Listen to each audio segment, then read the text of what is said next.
السلام علیکم دوستو، میں محمد لقمان. آپ دیکھ رہے ہیں میرا آفیشیل یوٹیوب چینل پروفیسر لقمان ولاگز. دوستو، ایک 70 سالہ عورت کا انٹرویو کیا گیا.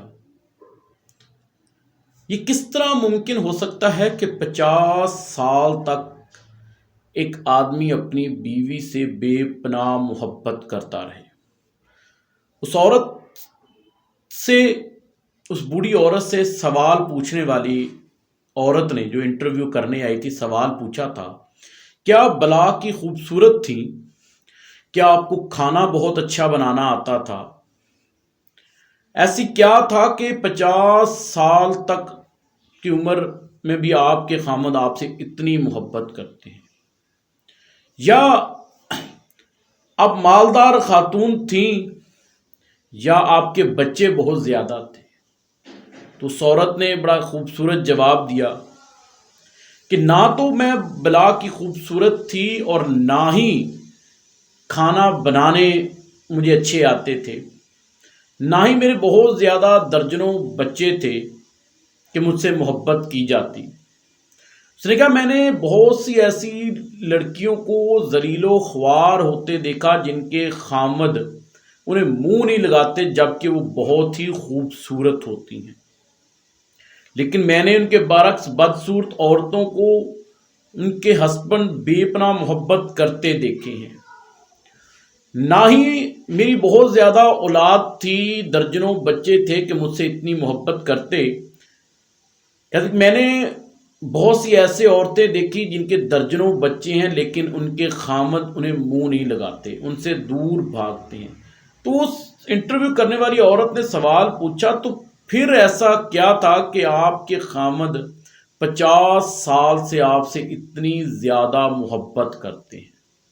یہاں پر دوستو پوائنٹ کی بات ہے، یہ ان عورتوں کے لیے ہے جو اپنے خامد سے لڑائی جھگڑا بھی کرتی رہتی ہیں.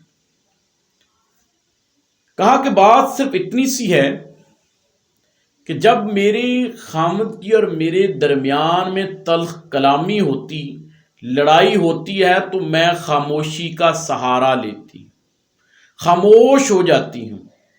وہ بولتے رہتے ہیں. اس کی بات کو کاٹتے ہوئے انٹرویو کرنے والی نے کہا، کیا تم کمرے سے باہر نہیں جاتی؟ اس نے کہا، بھلا میں کمرے سے باہر کیوں جاؤں؟ اس سے میرے خامد کو لگے گا کہ میں اس سے بھاگ رہی ہوں، جان چھڑوا رہی ہوں. میں خاموش اس طریقے سے بیٹھتی ہوں کہ انہیں یہ بھی نہ لگے کہ میں شاید ان کے اوپر طنز کر رہی ہوں، جس طرح کے اکثر عورتیں طنزیہ کرتی رہتی ہیں، آگے سے جواب دیتی رہتی ہیں. کہ پھر آپ کیا کرتی ہیں؟ کہ جب بات خاموش مکمل کر چکے ہوتے ہیں، وہ چیخ چلا چکے ہوتے ہیں، تو میں ان سے بڑے ادب سے پوچھتی ہوں، اگر آپ کی بات مکمل ہو چکی ہو تو میں اب باہر جا سکتی ہوں؟ تو میں ان سے اجازت طلب کر کر باہر چلی جاتی ہوں. اس نے کہا، تو پھر تو آپ اسے ہفتہ 10 دن بات نہیں کرتی ہوں گی؟ کہتی، ہرگز ایسا نہیں.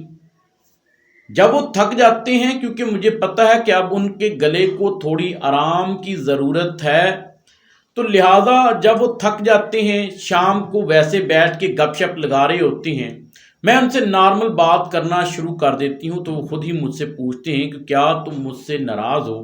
تو میں اسے کہتی ہوں نہیں. تو وہ کہتا پھر میری خوبصورتی کی تعریفیں کرنی شروع کر دیتا ہے، باتیں کرنی شروع کر دیتا ہے. تو کہتی، کیا تم ان کو مان لیتی ہو؟ کہتی، بالکل، میں کون سا ناڑی ہوں کہ میں اس کی غصے کی باتوں کو تو ایکسیپٹ کر لوں، لیکن جو وہ مجھے غصے کے علاوہ میری تعریف کر رہا ہے، جو باتیں کر رہا ہے، اس کو میں نہ مانوں تو مجھ سے بڑی احمق نہیں ہو سکتی. کیونکہ عورت ہی ہوتی ہے جو اپنے گھر کو جنت اور اپنے گھر کو جہنم بناتی ہے. اس نے کہا، پھر کیا کرتی ہیں آپ؟ اس نے کہا، کچھ نہیں، میں ان کی جو تعریفیں کرتے ہیں ان کی تعریفوں سے لطف اندوز ہوتی ہوں. وہ اپنے رویے پر معذرت کرتا ہے اور معاملات جو ہیں وہ بخوبی آگے چلنا شروع کر دیتے ہیں.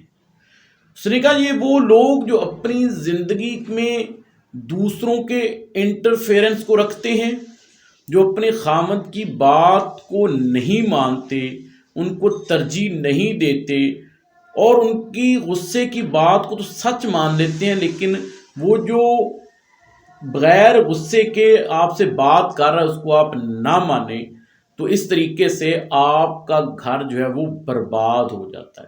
اس طرح حضرت علی رضی اللہ تعالیٰ عنہ کا قول ہے کہ عورت چاہے تو اپنے گھر کو جنت بنا لے اور اگر چاہے تو جہنم بنا لے۔ السلام علیکم۔